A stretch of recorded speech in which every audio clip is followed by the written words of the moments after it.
20절로 23절까지의 말씀을 한 목소리로 같이 읽겠습니다. 그의 능력이 그리스도 안에서 역사하사 죽은 자들 가운데 다시 살리시고 하늘에서 자기의 오른편에 앉히사 모든 통치와 권세와 능력과 주권과 이 세상뿐 아니라 오는 세상에 일컫는 모든 이름 위에 뛰어나게 하시고 또 만물을 그의 발 아래 복종하게 하시고 그를 만물 위에 교회의 머리로 삼으셨느니라. 교회는 그의 몸이니 만물 안에서 만물을 충만하게 하시는 이의 충만함이니라. 아멘. 우리가 에베소서 1장을 함께 나누고 있습니다. 우리가 에베소서 1장은요 그냥 외우다시피 해야 됩니다. 사도 바울이 찬송하리로다 그랬습니다. 그래서 우리가 방금도 찬양했죠. 이것이 나의 간증이요 이것이 나의 찬송했을 때 나 사는 동안 끊임없이 구주를 찬송하리로다. 왜 이렇게 우리가 찬송하느냐? 하나님이 태초에 우리를 어떻게 하셨어요? 예정하셨어요. 택하셨어요.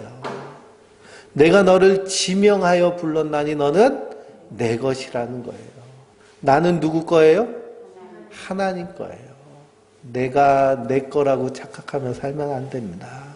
하나님의 자녀들은 나는 하나님의 것이다. 그러니 하나님의 것이라는 것은요, 나를 통해서 누구의 명예가 나타나요? 하나님의 명예가 나타나요. 하나님의 이름이 나에게 있어요.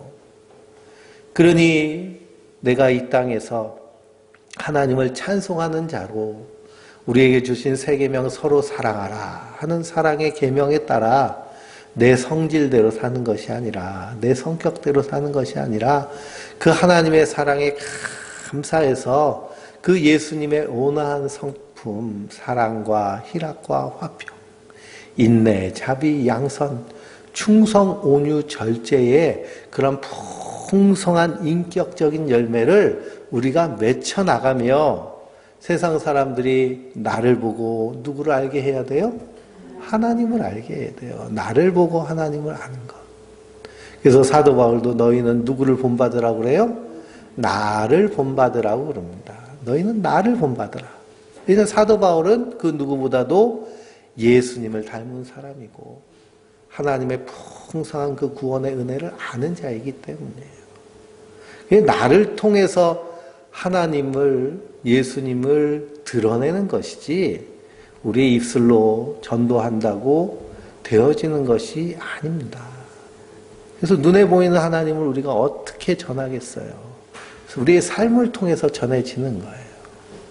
그래서 우리의 삶의 모습을 보고 소망의 그러한 이유를 찾기 위해서 우리에게 물어본다고 그러잖아요. 사도 바울이. 소망의 이유. 당신 왜 그렇게 삽니까? 무슨 소망 때문에 그렇게 사랑하며 삽니까? 무엇 때문에 그렇게 섬기며 삽니까? 그때 사도 바울이 뭐라고 얘기하는 거예요?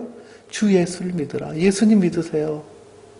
그럼 우리 안에 찬송이 넘치고 이 깨진 세상 가운데서 하나님의 백성으로 저 하나님 나라를 소망하며 이 땅을 하나님 나라처럼 살아갈 수 있어요. 라고 우리가 고백합니다. 그러니 우리가 이 은혜 안에서 하나님을 찬송하는 자들은 이 땅에서부터 하나님 나라가 시작되는 거예요. 그러니 하나님 나라를 어떻게 해서든지 마귀는 깨트리려고 하거든요. 가정에서, 교회에서, 세상을 통해서, 내 정욕을 통해서 그냥 하나님이 만드신 기관들, 하나님이 만드신 그런 공동체가 창세기에는 가정을 만드시고 사도행전에 교회를 만드셨잖아요. 그 마귀는 언제든지 가정과 교회를 공격해 옵니다. 그러니 나도 잘못하면, 삐끗하면 누구의 도구가 되기 쉬워요? 마귀의 도구가 될 수 있어요. 그러니 항상 우리 안에서 나를 쳐서 어떻게 해야 될까요? 말씀에 복종시키는 거예요. 나를 쳐서 말씀에 복종. 그래서 서로 사랑하라 라고 할 때요. 사랑은 어떻게 하는 거예요? 서로 하는 거예요. 혼자만 사랑, 너 나 예수 믿으니까 사랑해야지 나를. 이건 사랑이 아니에요. 사랑은 서로 사랑하면서. 그런데 사랑에는 고린도전서 13장의 사랑은 언제나 오래 참고, 사랑은 언제나 온유하며, 사랑은 시기하지 아니하고 무례히 행하지 아니하고 불의를 기뻐하지 아니하고 진리와 함께 즐거워하고. 딴 건 다 잊어버려도 사랑은 언제나 오래 참고, 사랑은 오래 참는 거예요. 내가 내 아내를 사랑한다고 하면서, 내 남편을 사랑한다 하면서, 그러면 제일 먼저 뭐가 나와야 돼요? 오래 참음이 나야 돼요.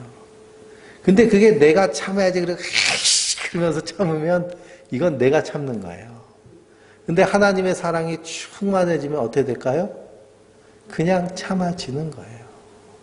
그래서 우리가 이 하나님의 충만한 사랑, 그 사랑을 날마다 풍성하게 알아가는 것이 성도의 삶입니다. 그래서 사도 바울은 어떻게 하라고 그래요? 찬송하라고 그러잖아요. 찬송. 하나님 나를 태초에 예정하셨군요. 그리고 그리스도께서 보배로운 피로 우리를 어떻게 하셨어요? 구속하셨잖아요. 그 피를 흘려서 우리를 죄와 허물에서 구원해내셨어요. 대속의 피를 흘리셨어요. 우리의 죄값을 다 치르셨어요. 시편을 읽어보면 이 세상의 가장 큰 부자라도 자기의 죄값을 다 치를 수 있다고 그래요? 영원히 이래도 그 죄값 갚지 못한다고 그래요. 근데 그 어마어마한 값을 누가 치르셨어요? 예수님이 치르셨어요. 그래서 우리가 로마서를 공부하면서 그리스도 예수 안에 있는 자는 결코 뭐가 없어요? 정죄함이 없어요. 다 용서받았어요. 그래서 우리는 다 용서받은 거예요. 과거와 현재와 미래의 모든 죄까지 용서받았어요. 근데 나 용서받았어. 그러니까 막 해도 돼. 그럴 수 있다 없다? 그럴 수 없느니라. 하나님의 은혜를 받은 자라면 그럴 수 없다는 거예요. 하나님의 은혜를 안다면 내 고집대로, 내 생각대로, 내 멋대로 살 수 없다는 거예요. 그래서 큰 믿음은 어떤 믿음이에요? 말씀하시는 대로 아멘하고 거기에 순종하며 사는 믿음이 큰 믿음이에요. 우리가 주의 이름으로 선지자 노릇하고, 주의 이름으로 병자를 고치고, 주의 이름으로 귀신을 내쫓아도 예수님 뭐라고 하세요? 난 너 몰라. 불법을 행하는 자여 내게서 떠나가라. 그럼 어디로 가야 돼요? 지옥으로 가야 되는 거예요. 그러니 믿음은 무엇이냐? 주님 말씀하시는 대로 사는 거예요. 그래서 우리의 이 믿음의 성숙은요, 우리 인격의 성숙이에요. 예수를 오래 믿으면서도 인격이 변화되지 않아서 사람들이 저 사람 성격이 이상해 막 그렇게 나오면 그건 예수를 헛믿은 거예요. 다시 시작해야 돼요. 다시 시작해야 돼요. 복음 안에서. 우리의 인격이 예수님 닮아가는 것이 우리 신앙의 목표입니다. 그러기 위해서 우리가 날마다 뭐 해야 된다고요? 찬송해야 돼요. 찬송.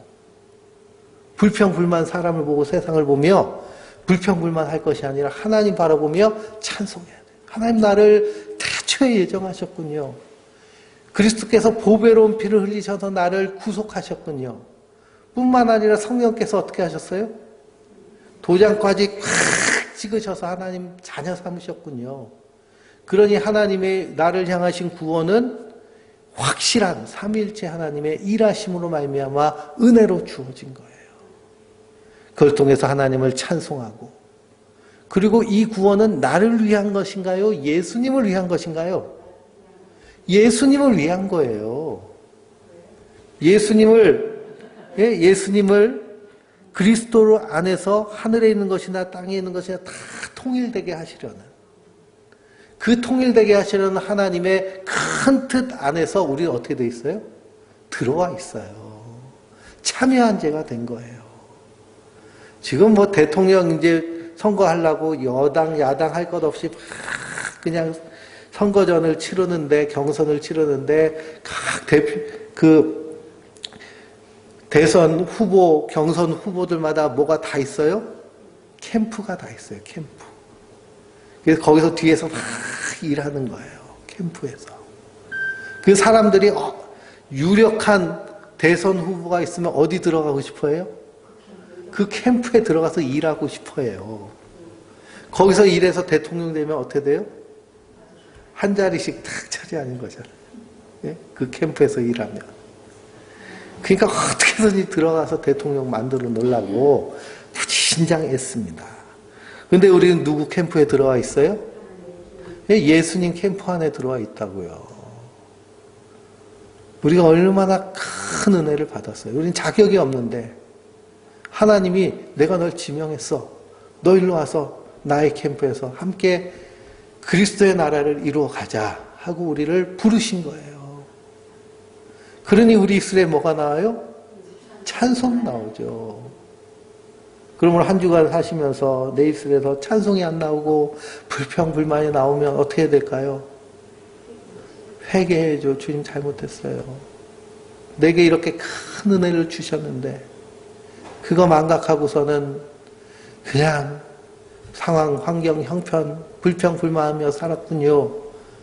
그러면서 우리에게 주신 큰 은혜를 소망하며 살아야 될 줄 믿습니다. 그래서 이 찬송하리로다 하면서 사도 바울이 에베소 교회 성도를 향해서 기도하잖아요. 무엇을 너희에게 주셔서 지혜와 계시의 영을 너희에게 주사 그랬습니다. 지혜와 계시의 영이 어떤 영이에요? 성령님이세요. 성령님 우리 안에서 우리를 인도하시는, 우리를 도우시는 분으로 하나님 보내주셨어요. 그분은 예수님의 영이시기 때문에 성령님이 우리에게 임하시면 우리를 예수님께로 인도하여 주세요. 어떻게 인도해 주실까요? 지혜와 계시의 영을 주셔서 하나님을 알게 하시는 거예요. 이 성경 말씀을 읽을 때도 지혜와 계시의 영인 성령님의 인도함을 받아야 돼요. 성령님의 지혜로 읽어야 돼요. 안 그러면 자기 읽고 싶은 것만 읽어요. 예? 그래서 신명기 읽어보면은 거기 축복장이 나오잖아요. 축복장. 그래가지고 그 축복 부분만 딱 읽어요. 그리고 들어가도 나가도 복받게 하시고 떡반죽 그릇도 복받게 하시고 외양간에 서도 복받게 하시고 뭐 다 복받게 해주세요. 뭐 그렇게 기도를 해요. 근데 거기 복만 있어요? 저주가 훨씬 많습니다. 심판이 훨씬 많아요. 그러니 그것을 통해서 그 저주와 심판을 누가 다 받으셨어요? 예수님이 다 당하셨군요. 내가 받아야 될 이 저주, 분노, 하나님의 분노를 예수님이 다 담당하셨군요. 그 깨달음이 어디서 올까요? 성령께서 깨닫게 하시는 거예요. 지혜와 계시의 영을 주셔서. 지혜와 계시의 영이 우리 안에 충만할 때 우리가 비로소 하나님을 알 수 있습니다. 그러니 성령님의 인도하심은 말씀의 인도하심. 성령 충만은 말씀 충만. 그래서 성경은 하나님의 그러한 이야기가 담겨져 있는 최고급 정보예요. 그래서 우리가 성령님의 인도함을 받는다는 것은 누구의 인도함을 받는 거예요? 말씀의 인도함을 받는 거예요. 그러니 오늘 수요일 날 제가 이 에베소서 1장의 말씀을 풀어서 설교할 때 이 말씀을 아멘하고 우리가 그 말씀에 순종하며 살아갈 때 누구의 인도함을 받는 거예요? 성령님의 인도함을 받는 거예요. 그러니까 성령님은 영이시기 때문에 그래서 성령님의 인도함을 받는다라는 것은 상당히 피상적이에요. 근데 초대교회의 성령 충만의 모습이 말씀 충만의 모습으로 성령님이 인도하신 모습이 말씀이 인도하는 모습과 동일하기 때문에 우리가 성령님의 인도하심을 말씀을 통해서 받습니다.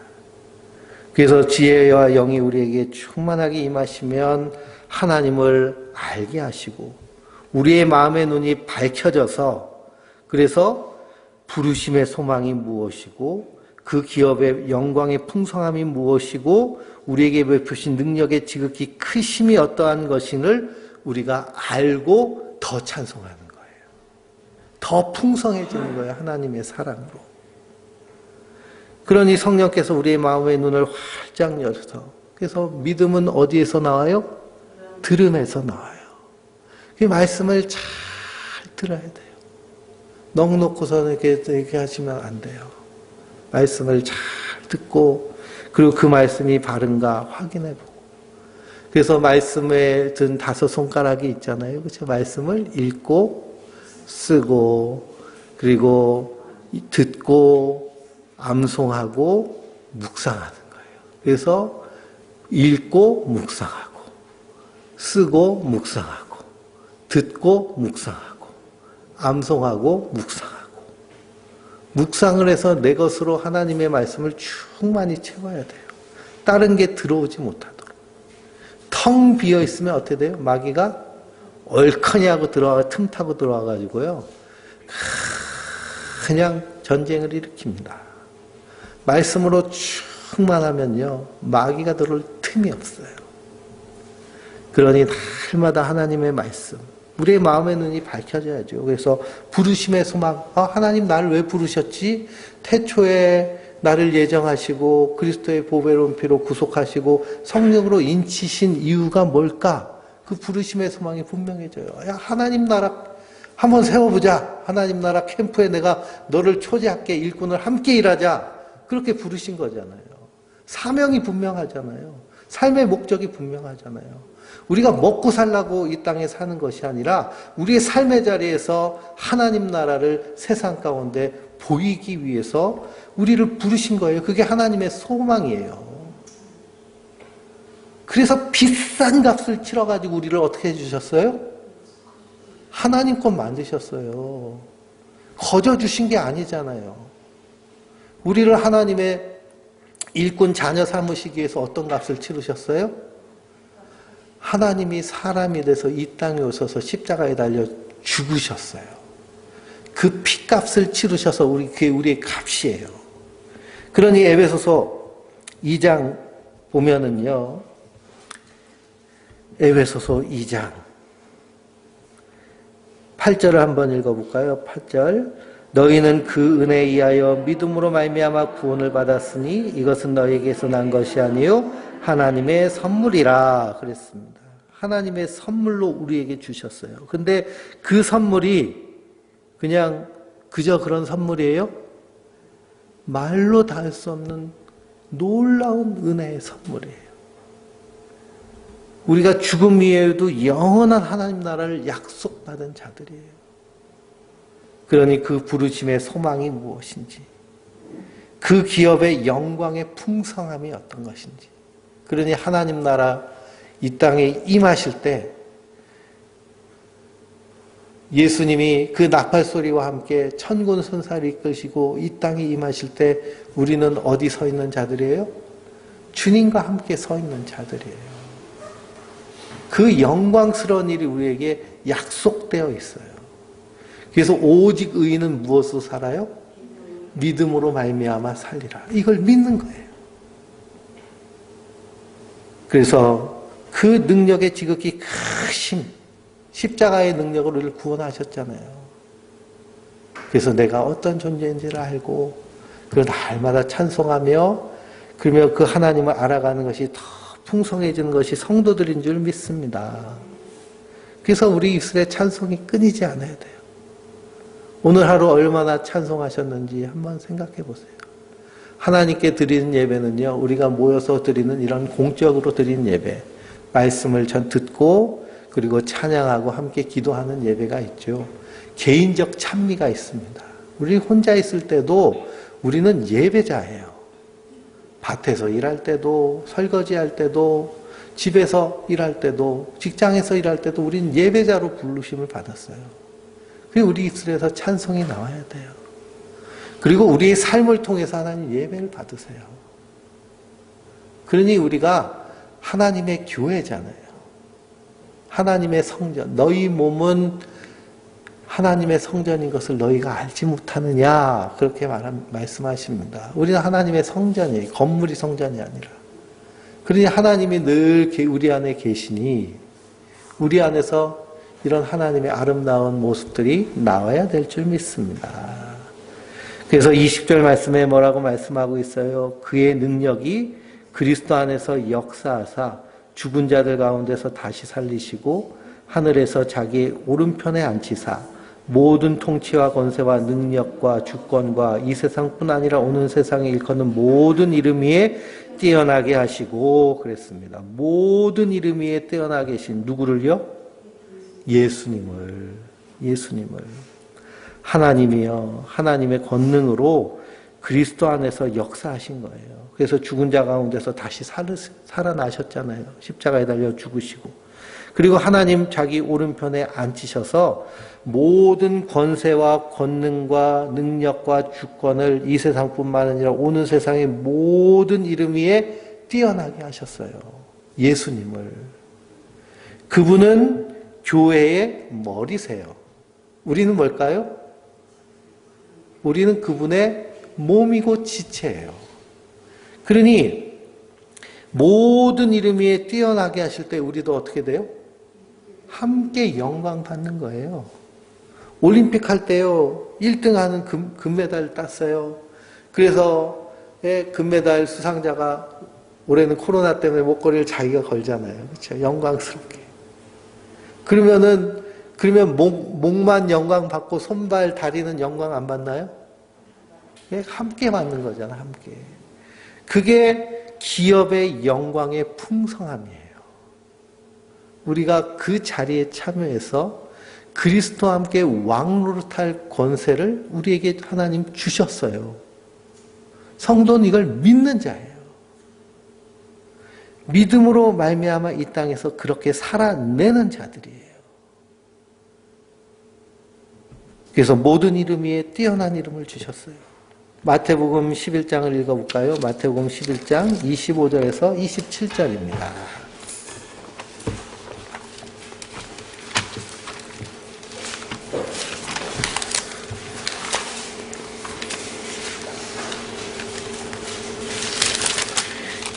(11장) 25절에서 27절. 그때에 예수께서 대답하여 이르시되 천지의 주제이신 아버지여 이것을 지혜롭고 슬기 있는 자들에겐 숨기시고 어린아이들에게는 나타내심을 감사하나이다.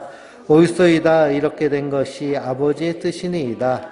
내 아버지께서 모든 것을 내게 주셨으니 아버지 외에는 아들을 아는 자가 없고 아들과 또 아들의 소원대로 계시를 받은 자 외에는 아버지를 아는 자가 없느니라. 수고하고 무거운 짐 잔 자들아 다 내게로 오라. 내가 너희를 쉬게 하리라. 나는 마음이 온유하고 겸손하니 나의 멍에를 메고 내게 배우라. 그리하면 너희 마음이 쉼을 얻으리니 이는 내 멍에는 쉽고 내 짐은 가벼움이니라 하시니라. 그랬습니다. 모든 것을 누구에게 주셨어요? 예수님께 주셨어요. 그리고 이것을 지혜롭고 슬기 있는 자들에게는 숨기셨어요. 세상적으로 지혜롭다 하는 자들, 잘났다고 똑똑하다고 자기 의를 드러내는 자들에게는 숨기시고 어린아이들에게는 나타나셨어요. 어린아이가 누굴까요? 그걸 고지그대로 믿는 어린아이와 같이 순전한 우리를 부르셔서 하나님의 일꾼 삼으신 거예요. 이게 다 누구의 뜻이에요? 아버지의 뜻이에요. 그러니 세상에 지혜롭다고 하는 그런 석학들, 왕, 귀족, 학문이 있는 사람들 다 제쳐놓으시고 나를 택하여서 이렇게 하나님의 그러한 영광스러운 그 기업에 참여하게 하신 것은 전적인 하나님의 은혜로 된 것이잖아요. 그러니 우리가 얼마나 큰 은혜를 받았는가.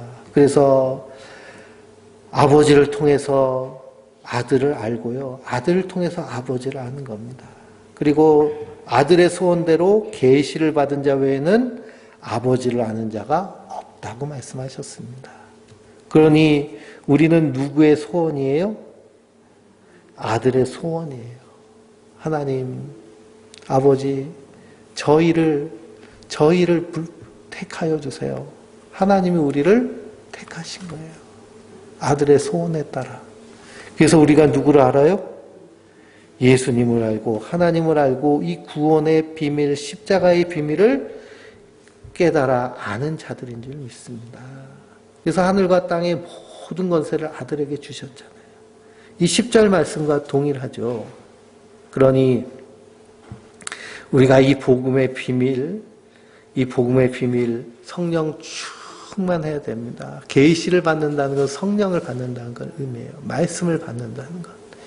이 약속이 우리에게 주어져 있어요. 그래서 시편 23편을 읽어보실까요? 시편 23편 3절에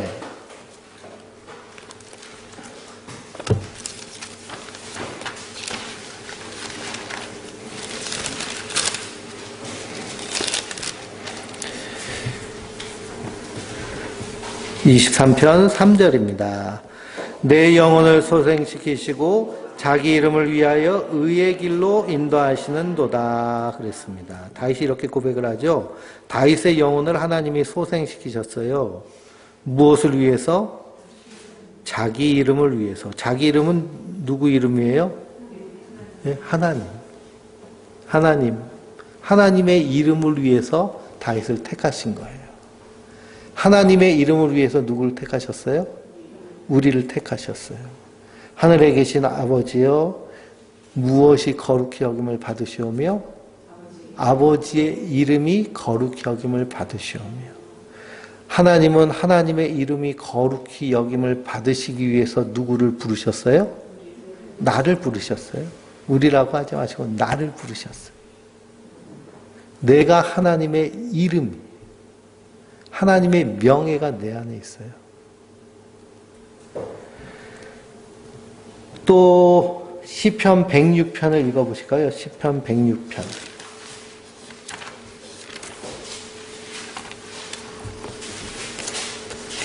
7절에서 8절입니다. 시편 106편 7절에서 8절. 우리의 조상들이 애굽에 있을 때 주의 기이한 일들을 깨닫지 못하며 주의 크신 인자를 기억하지 아니하고 바다 곧 홍해에서 거역하였나이다. 그러나 여호와께서는 자기 이름을 위하여 그들을 구원하셨으니 그의 큰 권능을 만민이 알게 하려 하심이로다 그랬습니다.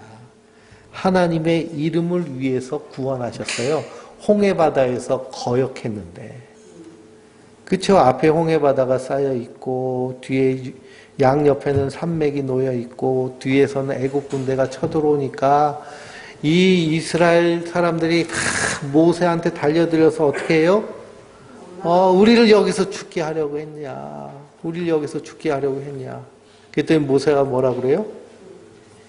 너희는 가만히 있어. 오늘 너희를 구원하시는 하나님의 구원을 보라 라고 하십니다. 그래서 그 거역하는 백성이라도 하나님의 이름이 그들에게 달려있기 때문에 하나님 그들을 구원하시는 거예요. 성도는 하나님의 명예를 가지고 사는 자들입니다.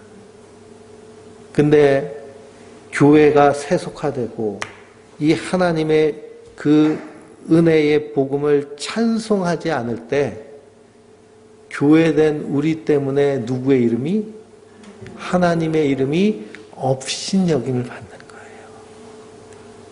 하나님은 하나님의 이름을 아끼세요. 그래서 우리를 끝까지 붙잡고 계세요. 안 놓아주세요. 예? 하나님의 택하심에는 뭐가 없어요? 예? 후회하심이 없어요. 아유, 내가 왜 쟤랑 결혼해서 이 고생을 하나. 예? 사람은 다 후회하잖아요. 하나님의 택하심은 후회가 없어요. 하나님한테 한번 찍히면 어떻게 돼요? 그냥 하나님 거 되는 거예요. 그러니 우리는 어떻게 하면 돼요? 예? 손 들고 오면 돼요. 손 들고 오면. 안 그러면 어떻게 하실까요? 예? 하나님이 그냥 아주 그냥 쳐서라도 데리고. 그래서 제가 몇 번 말씀드렸지만 제가 그 영종도에서 목회할 때 우리 권사님 남편이 맨날 그냥 도박장 가가지고 하트 치는 재미에 사시는 분인데 집사님이 맨날 권사님이 그렇기도 했어요. 하나님 때려서라도 오게 해주세요. 때려서라도 오게 해주세요. 그래서 하나님 어떻게 하셨을까요? 그 기도를 응답해 주셨어요. 오토바이를 타고서는 하고서는 이제 이 영종도 그 갯벌길 막 오토바이 타고 가면서 이제 도박할 생각에 막 가는데 그냥 교통사고가 팍 나가지고 갯벌에 나뒹굴어졌는데 이 다리 한쪽이 완전히 빠스러져 가지고 그래서 병원에 갔더니 그냥 절단했습니다. 그래서 신방 가면요 저한테 그래요. 목사님 다리가 아파요. 근데 자른 다리가 아픈 거예요. 아픈 상처 부위가 아니라 없는 다리가 아프대요. 어떤 날은 없는 다리가 간지러워가지고 미치겠대요. 다리가 있어야 긁을 거 아니에요. 다리가 없는데 간지럽대요. 그래도 하나님 그렇게 하시니까 손 들고 오는 거예요. 그냥 하나님 부르시면은 택하심이 없어요.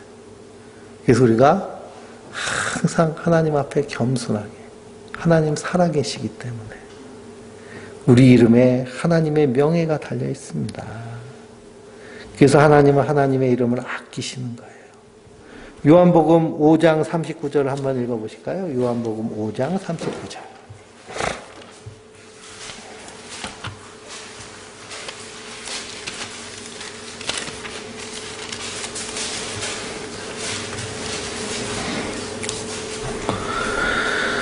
(39절부터) 40절까지입니다.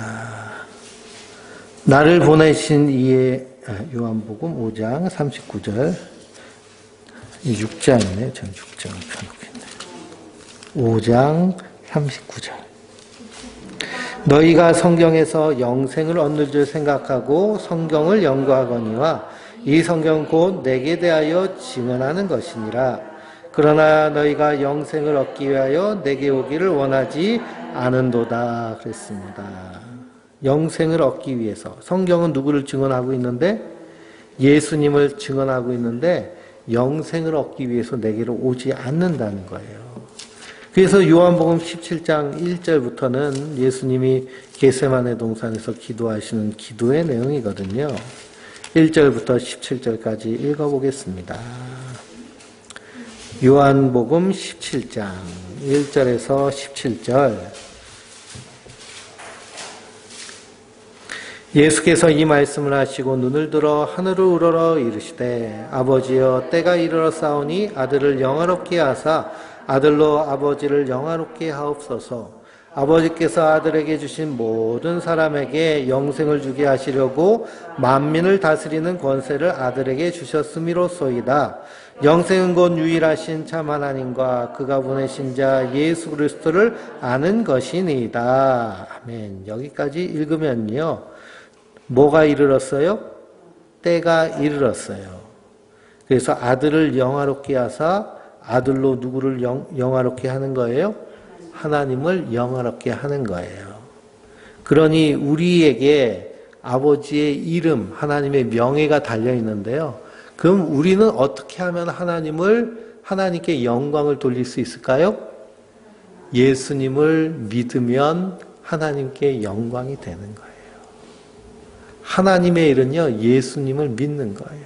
예수님을 어떻게 믿어요? 그분이 나의 주인이심으로 믿는 거예요.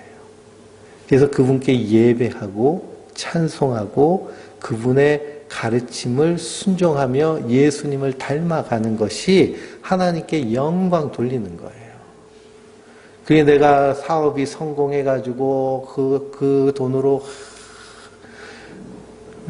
이웃을 돕고 사업 기부를 하고 그런 걸 해가지고 하나님 영광 받으시는 것이 아니고 이건 부수적인 것이고 1차적으로 내가 예수님을 믿을 때 하나님 영광 받으시는 거예요. 그러니까 우리가 하나님의 이름을 드높여 드리는 것은 내가 어디 위에 든든히 서는 거예요? 예수님을 믿는 믿음 위에 든든히 서는 거예요. 그분이 나의 죄와 허물을 대신 지시고 십자가에 달려 죽으시고 부활하셔서 첫 열매 되셔서 우리도 부활의 소망을 가지고 이 땅에서 예수님이 말씀하신 서로 사랑하라는 그 계명에 따라서 마음으로 뜨겁게 서로 사랑하는 것, 이것이 하나님께 영광이에요. 아들로 하여금 아버지가 영광 받으시는 모습이 그런 모습이에요. 그러니 아버지께서 아들에게 주신 모든 사람에게 영생을 주게 하시려고 만민을 다스리는 권세를 아들에게 주셨음이소이다 라고 이렇게 기도를 하십니다. 그러니 아들에게 주신 모든 사람이 누구예요?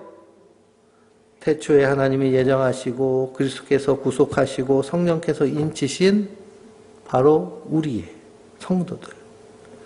무엇을 주시려고? 영생을 주시려고 만민을 다스리는 권세를 아들에게 주신 거예요. 그러니 하늘과 땅이 다 그리스도로 통일돼서 그리스도께서 왕노로 타실 때 우리는 무엇을 선물로 받아요? 영생을 선물로 받는 거예요. 이걸 주시려고 예수님이 왕이 되시는 거예요. 그러니 좋아요? 싫어요? 예? 그냥 에휴, 개똥밭에서 굴러도 이 땅이 좋으니까 그냥 지금 당장 배부르게 해주세요. 그 배부른 돼지가 배고픈 소크라테스보다 낫습니다. 뭐 이런 식이신가요? 아니죠. 우리가 하늘 소망을 바라보면서 이 영광을 기뻐하며 참여하는 자들인 줄 믿습니다. 그래서 영생은 곧 유일하신 참 하나님과 그가 보내신 자 예수를 아는 것이에요. 그런데 요한복음 5장에 너희가 영생을 얻으려고 무엇을 읽어요? 성경을 읽어요. 구약 성경이겠죠. 예수님 당시니까. 다 누구를 얘기하고 있어요? 메시아를 얘기하고 있어요. 그래서 너희 목마른 자들아 어떻게 와서? 값없이 와서 거저 먹으라고 그러잖아요. 그런데 그렇게 은혜를 베푸신 예수님을 어떻게 했어요? 유대인들은 거절하잖아요. 거절. 그러니 아버지가 택한 자들은 예수님이 오라고 하실 때 그 예수님 앞에서 값없이 은혜를 받는 자들이에요. 그 값을 낼 길이 없어요. 우리는 그냥 은혜로 받는 것이지. 그래서 우리가 하나님의 은혜, 궁율, 사랑으로 구원받았구나. 그래서 아버지께 영광이 예수님께 영광, 예수님의 영광이 우리의 영광. 이게 다 연결되어 있는 겁니다. 그래서 우리를 마지막 때까지 끝까지 보존하시겠다고 기도하고 계세요. 12절 말씀 읽어볼까요? 요한복음 17장 12절.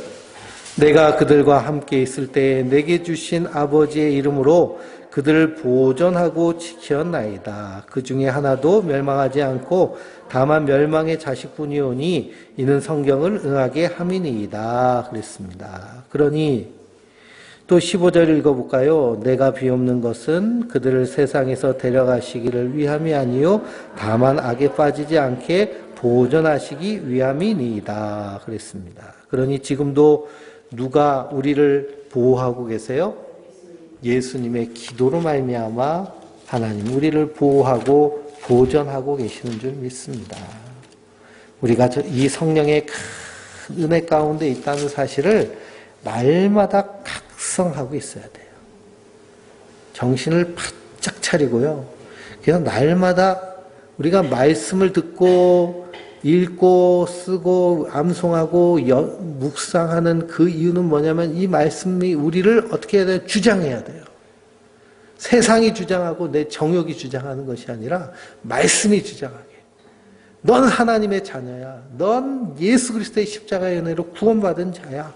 성령께서 너를 도장 찍으셨어. 그걸 우리 안에서 날마다 주장해야 됩니다. 주장해야 돼요. 안 그러면은 옛사람에 썩어져가는 그 구습으로 금방 빠져버리는 것이 우리의 연약함이기 때문에 그렇습니다.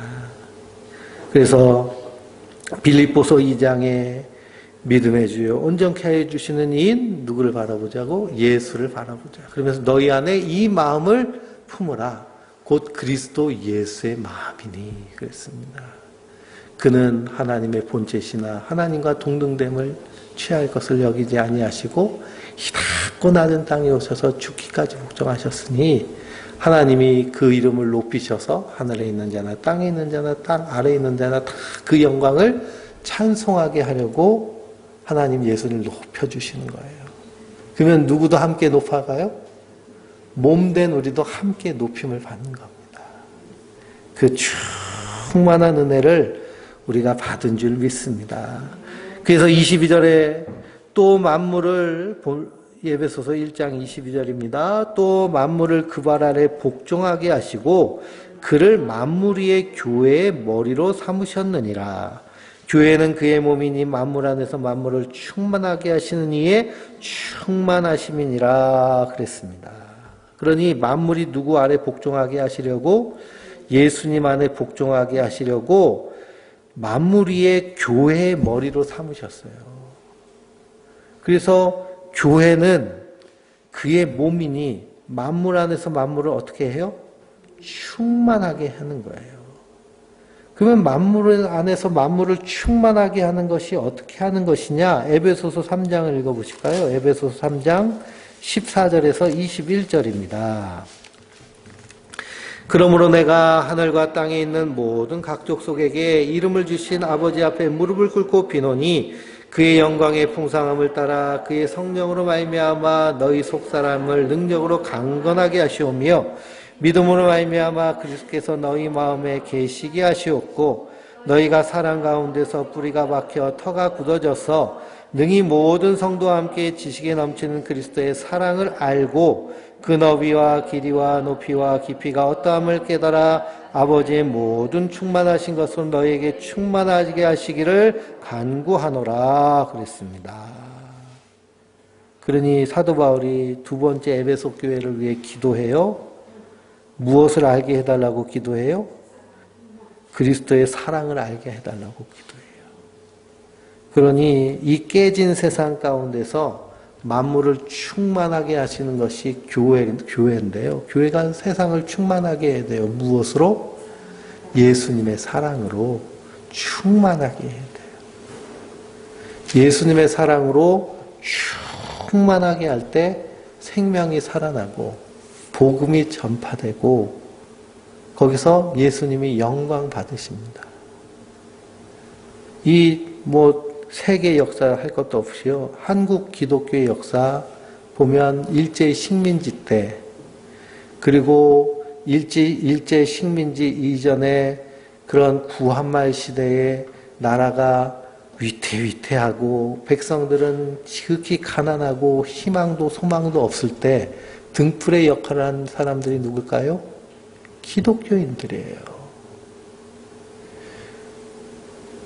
일제 식민지 아예 들어가기 이전에 독립운동을 시작한 데들이 어딜까요? 교회가 독립운동을 했어요. 그리고 신앙의 자유와 나라의 독립을 위해서 하나님의 의를 위해서 만주벌판에 가가지고 독립운동한 사람들이 다 기독교인들이에요. 대한민국 헌법을 읽어보면은 어느 정신 위에 나라가 세워졌느냐면 3.1운동 정신 위에 나라가 세워졌거든요. 3.1운동은 누구를 통해서 이렇게 자유 독립을 외친 그런 운동이냐 하면 기독교인들을 통해서 자유 독립 운동이 펼쳐진 거예요. 그래서 민족 대표 33인 보면은 여러 사람들이 있잖아요. 여러 종교가 있고. 근데 모든 구성이나 그리고 모든 그런 일들은 기독교인들이 했는데 기독교인들이 돈이 없어요. 그러니까 다른 종교들, 종파들 함께 해가지고 그래서 그 독립에 대한 선언서를 다 인쇄해서 나눠주고 하면서 태극기 나눠주며 독립운동을 한 겁니다. 그러니 나라가 일제에 의해서 빼앗길 때 나라의 독립을 위해 일한 사람들이 기독교인들. 또 6.25 사변이 일어나가지고 나라가 완전히 잿더미 됐을 때 먹을 것이 없어가지고 그래서 굶어가고 있을 때 도와준 사람들이 미국 교회들이 다 도와줬거든요. 그걸 다 선교국을 통해서 교회를 통해서 식량도 배급하고 나눠주고. 그러니 저는 책에서만 봤지만 초코파이는 언제나 먹는 거예요? 크리스마스 때 교회에 나가야 먹는 거예요. 1년에 한 번 그날이 초코파이 먹는 날이에요. 그러니 교회가 사회를 돌보고 구제하고 하는 일을 한 것이 교회의 역사예요. 그래서 이 대한민국 동네마다 교회가 있는 이유가 그런 이유예요. 그래서 세상을 충만하게 하는 거예요. 사랑으로. 그걸 계속 해야 되는데 어떻게 됐을까요?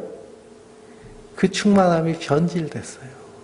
번영신학, 그리고 믿음의 신학, 번영이 들어오고 세속주의가 들어오고 신비주의가 들어오고 이단 사입이 잘못된 종말론이 들어오고, 그래서 교회가 번질되면서 이 충만함을 잃어버렸어요. 그래서 하나님이 그 교회를 다시 세우시는 거예요. 그래서 교회는 그의 몸이니 만물 위 안에서 만물을 충만하시게 하시는 이의 충만함이니라. 그러니 무엇으로 충만해야 될까요? 사랑으로 충만해야 될 줄 믿습니다. 그래서 5장 15절에서 21절 읽어보실까요? 에베소서 5장 15절에서 21절입니다.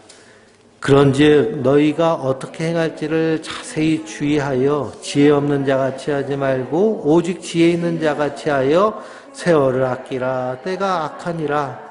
그러므로 어리석은 자가 되지 말고 오직 주의 뜻이 무엇인가를 이해하라. 술 취하지 마라. 이는 방당한 것이니 오직 성령으로 충만함을 얻으라. 시와 찬송과 신령한 노래로 서로 화답하며 너희의 마음으로 주께 노래하며 찬송하며 범사의 우리 주 예수 그리스도의 이름으로 항상 아버지 하나님께 감사하며 그리스도를 경외함으로 피차 복종하라 그랬습니다. 그러니 여기서 사도 바울이요, 벌써 2000년 전에 너희가 그러니 어떻게 행할지를, 교회가 세상을 만물을 충만하게 해야 되는데, 그래서 피조물이 탄식하면서 간절히 기다리는 건 무엇이 나타나기를? 하나님의 아들들, 교회가 나타나기를, 우리가 나타나기를 기대하고 있는데 왔더니 더 후회되면 안 되잖아요. 그래서 어떻게 해요? 어떻게 행할지 자세히 주의하여서 지혜 없는 자같이 하지 말고 지혜 있는 자같이 해라. 세월을 아껴라. 때가 악하니라. 어리석은 자가 되지 말고 하나님의 뜻이 무엇인지 좀 이해하라는 거예요. 만물 안에서 우리를 충만하고 풍성하게 하시고 저 영원한 하나님 나라까지 약속해 주신 하나님이 그 우리를 부르신, 우리를 하나님 캠프에 넣어주신 그 이유를 이해하라는 겁니다. 그래서 우리에게 달란트를 다 주셨는데 주머니에 손 넣고 그냥 난 한 달란트뿐이 안 돼 비교하면서 투덜투덜 불평불평 하는 것이 아니라는 거예요. 성도는 술 취하지 마라 이는 방탕한 것이니 그랬습니다. 술 취한다는 것은, 이것은 은유적인 표현인데요, 세상에 취하는 거예요. 세상에 취해서 세상살이가 좋아서 세상에 몰두하며 살지 말라는 겁니다. 뭘로 충만함을 받으라? 성령으로 충만함을 받으라. 성령 충만은 말씀 충만입니다. 시와 찬송과 신령한 노래로 서로 화답하며 서로 마음으로 주께 노래하며 찬송하며, 그래서 찬송하리로다 그러잖아요. 찬송하리로다. 그래서 범사에 우리 주 예수 그리스도의 이름으로 항상 아버지께 감사하고, 그래서 범사에 감사라고 얘기하는 것이고요. 그리스도를 경외함으로 피차 서로 복종하라는 거예요. 사랑 안에서. 혼자만 복종하는 것이 아니라 피차 복종하라는 거예요. 서로 사랑하라는 거예요. 이게 우리가 마땅히 이렇게 행할 때 만물을 어떻게 할까요? 충만케 하시는 줄 믿습니다. 누가 만물을 충만하게 하느냐? 내가 만물을 충만하게 하는 자들. 우리의 가정에 충만이 돼야 되고요. 우리 교회 공동체에 충만함이 돼야 되고, 우리 일터에 충만함이 돼야 됩니다. 아, 저 사람이 있어서 우리가 살만해. 저 사람이 있기 때문에 저 사람이 없으면 큰일 나. 그런 존재가 바로 충만케 하는 성도들인 줄 믿습니다. 왜 그럴까요? 예수님의 은혜로 된 자들이기 때문입니다. 그래서 그 은혜를 잊지 마시고 날마다 하나님의 은혜를 감사하며 찬송하며 만물을 충만케 하는 하나님의 자녀들 되시길 주님의 이름으로 축원드립니다.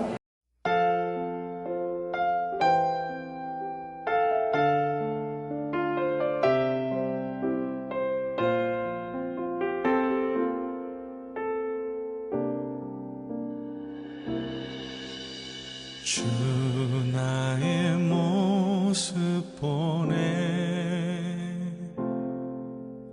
상한 나의 맘 보시네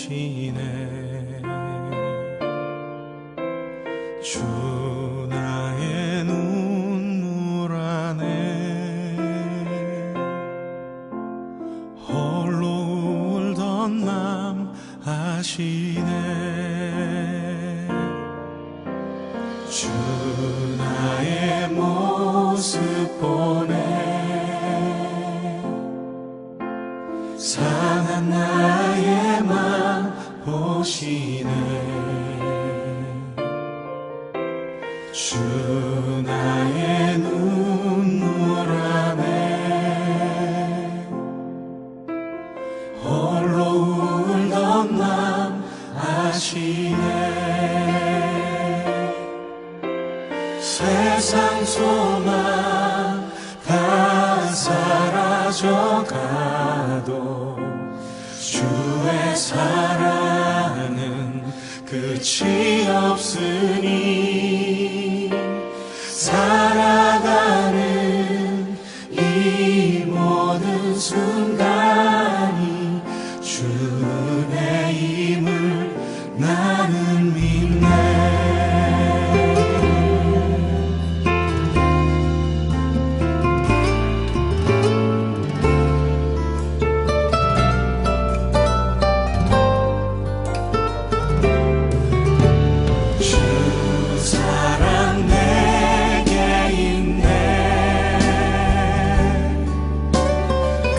사랑이 날 채우네.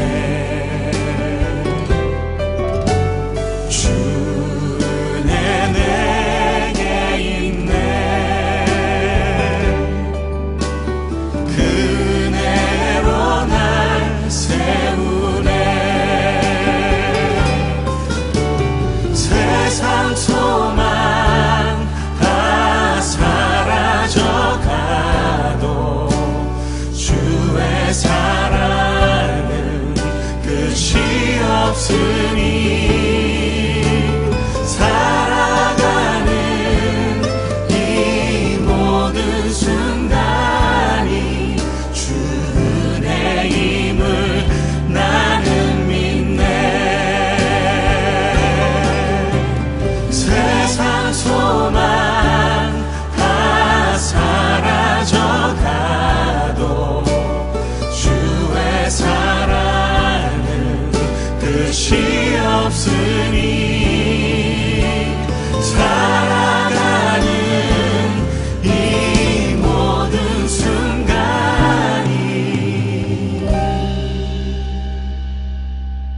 주 은혜임을 나는 믿네. 주 은혜임을 나는